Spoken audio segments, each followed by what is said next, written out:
You know what? I'm getting tired of bringing these annuals in and out, in and out. We had such a late spring this year that my hardening is already going for the third week and it's still cold outside, but today finally I looked at the weather forecast and we're going to have consistent next week, consistent temperature of 40 and over, not 40, 45, under 50 at night. So I think my annuals are finally getting ready to be planted outside. So today we are spending time on my patio, trying to organize a nice, beautiful patio for another successful summer season in my garden.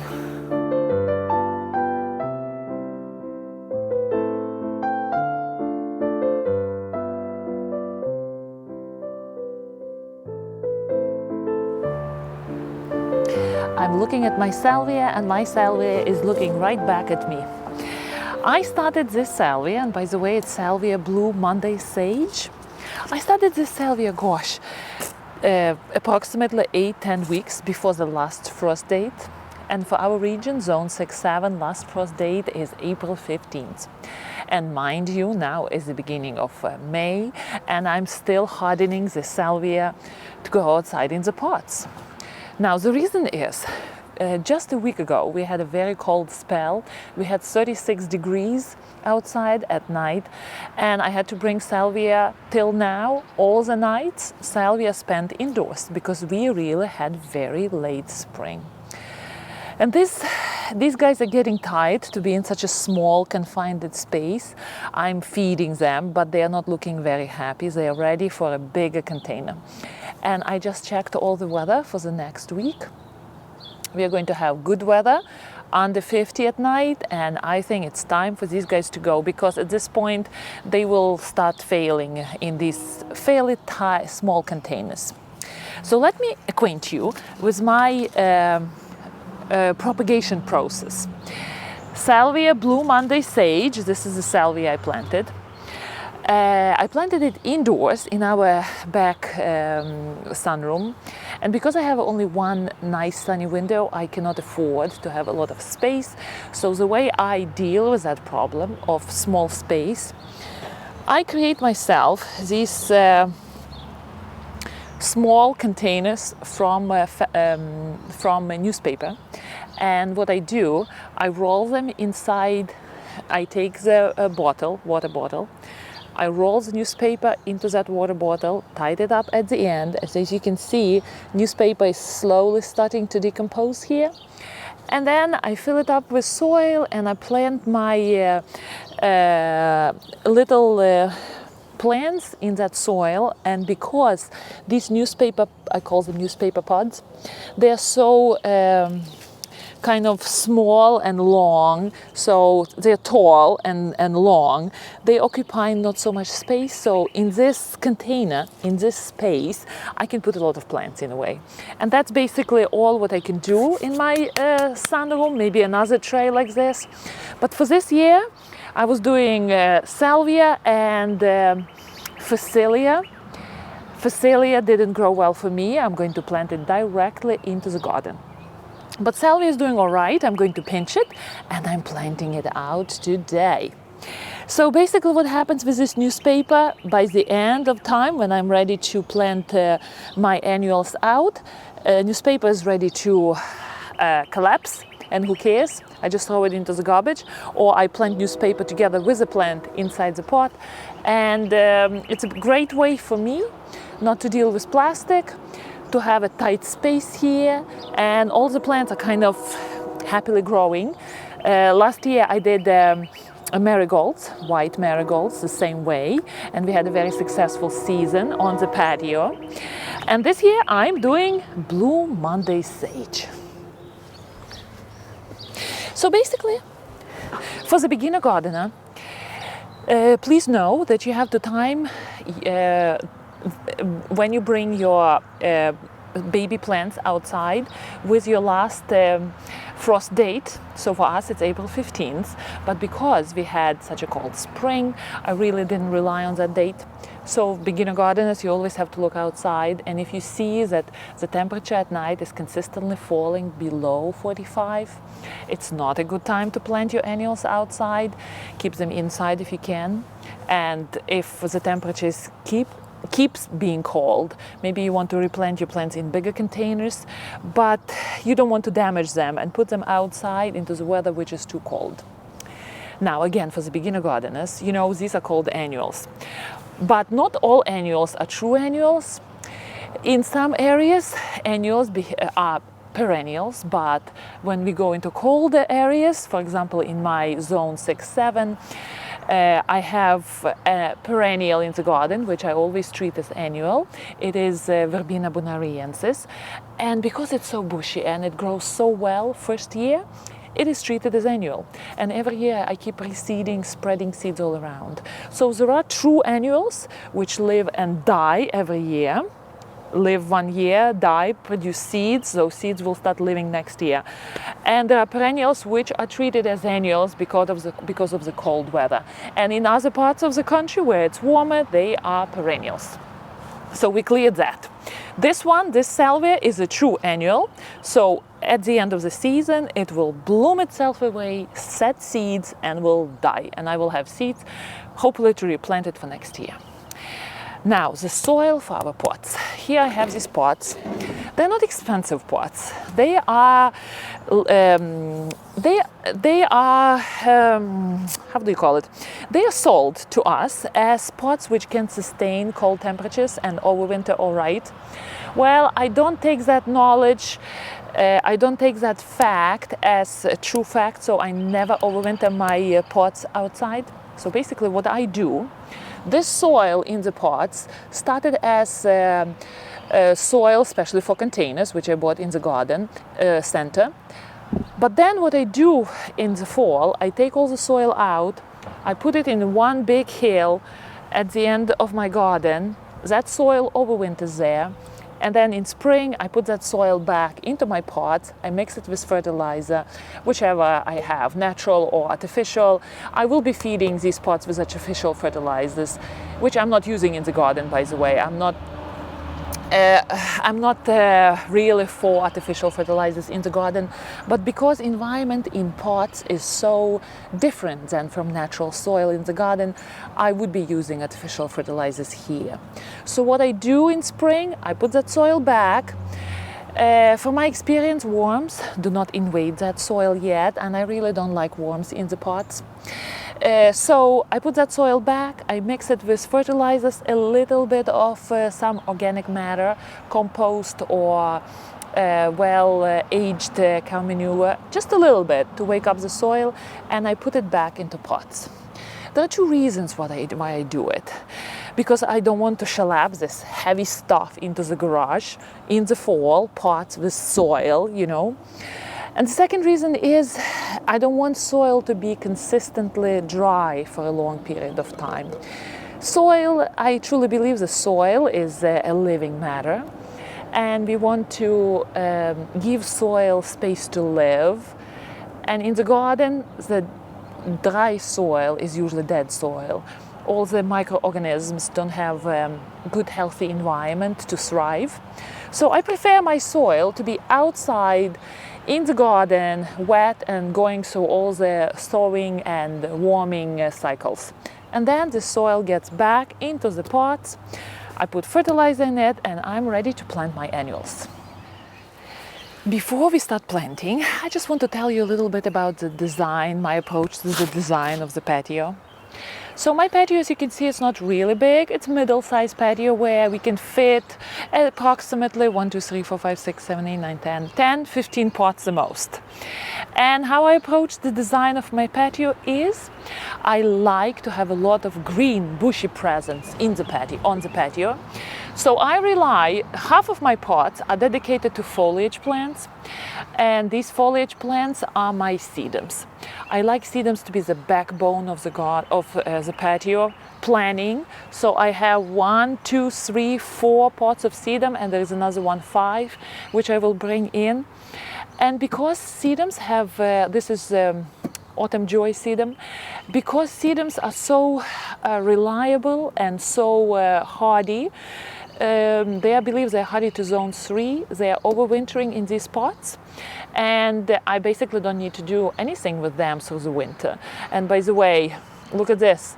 This poor pot is here probably for already, I don't know, 10 years already, and it's cracking, weeds are coming out, little trees growing. It's amazing how nature is taking over, how quickly nature can take over if you let it take over. But a big chunk of my pots on the patio is devoted to strong foliage plants, and sedum is just that plant which does the job for me. It creates a skeleton of the growth on the patio. And then each year I mix a different annual in, and I consistently stay with 1 or 2 annuals, and I plant them in the pots throughout the garden, throughout the patio and that eating area. And it works well for me. And then I mix maybe Verbena bonariensis in, and that's it. So I don't have this jared effect of all different annuals in different pots growing, and you have this busy effect, which I really don't like. I find it not very peaceful effect. So here I have my salvia, and I have 1, 2, 3, 4, 5, 6, 7 pots in which I'm going to plant salvia and let it grow and create this strong blue effect on my patio. So last year my patio was yellow thanks to marigolds in this buttercolor, but this year my patio is going to be bluish.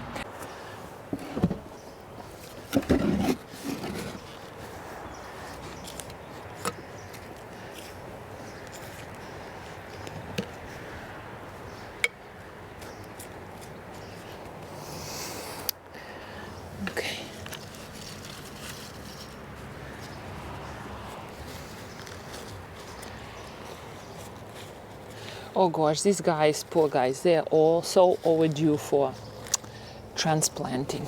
Look at this, all very well developed root system. Now, another suggestion would be water your transplants sometime before moving them. This way they have easy time being transplanted. Remember that transplanting is shock for your plants, so you want to minimize that shock and let plants have a good drink before you transplant them. I always consider that taking plants out of this soft paper containers is easier than taking plants out of plastic containers. Don't plant your annuals deeper than they are, just a little bit. Cover the soil with potting soil, but don't plant them deeper. Also, several words about hardening.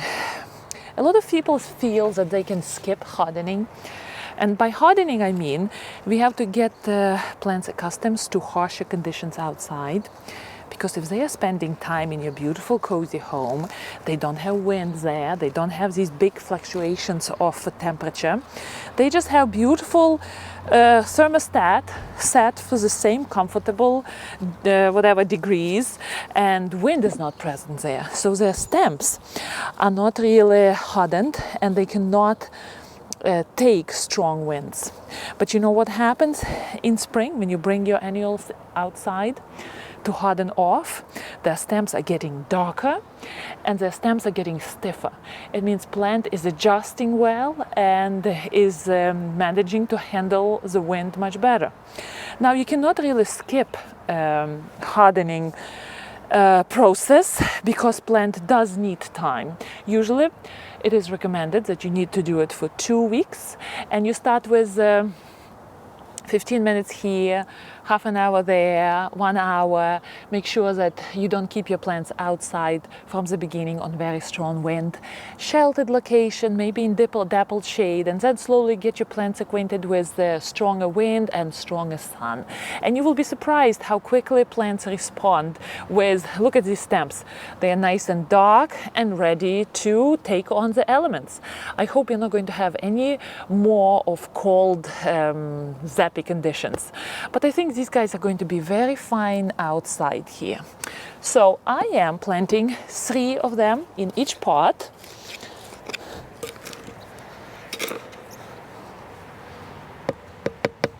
That's another thing of raising your own plants. You have so many that you can plant them really tight in pots. Just make sure if you have tight planting, make sure that you feed your plants well during the season, because you know they need so much space to grow well, and because you're planting them in such a small proximity, you want to make sure that they receive adequate amount of water and adequate amount of food.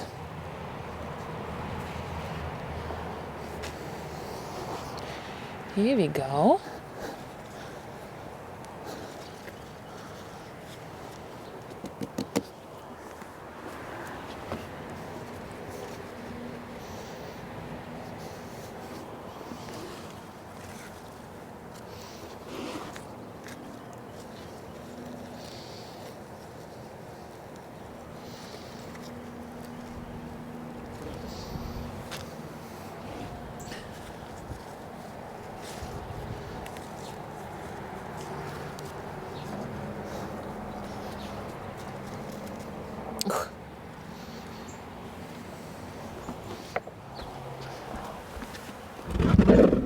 Okay, this is pot number 3.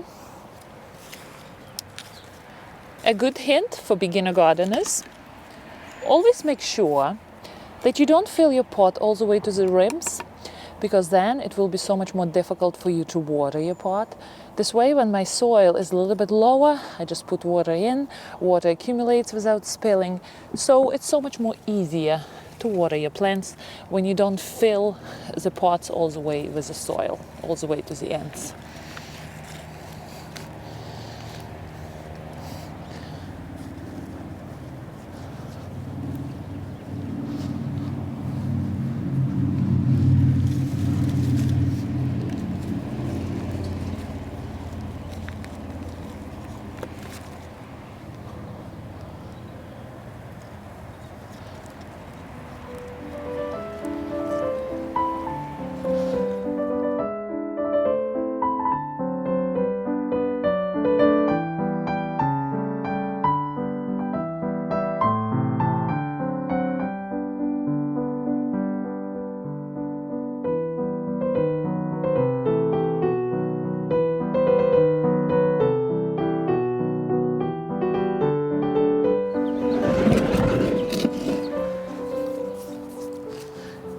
All my pots are planted. So the last thing I want to show you, if you do a very dense planting as I did in this pot, it's not really necessary. But if you want your plant to be bushy, I should have done it a long time ago inside, but it's not too late. You take the center and you pinch it off. This way I can even pinch the center all the way here. This way your plant will get the hint that the lower buds, where the leaf meets the main stem, all those lower buds are going to be activated, and your plant will start producing extra shoots. And as a result, your plant will be bushier. And that's what I want to achieve with these baby salvias in my porch. Or you see here, they already start growing. They're already starting to be activated. So if I take this center off, these guys would be even stronger and bushier. And as a result, I will have a bigger presence in my pots. So that's another thing for you to know. I should have done it earlier, but it's not too late to do it now. Plants still have plenty of time to mature and grow well. And it doesn't look really bad here if I took those centers off.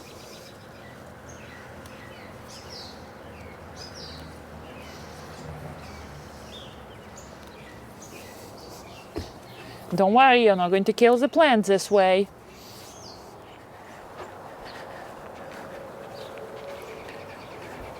Make sure you choose good planting time.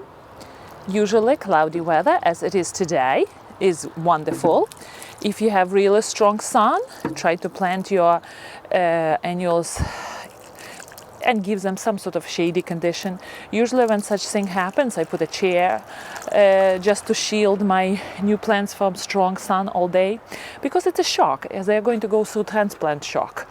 And one more thing, water them well, and your guys are ready to get used to your beautiful patio or wherever you're planting your wonderful little guys, and they will delight you the whole summer with magnificent blooms.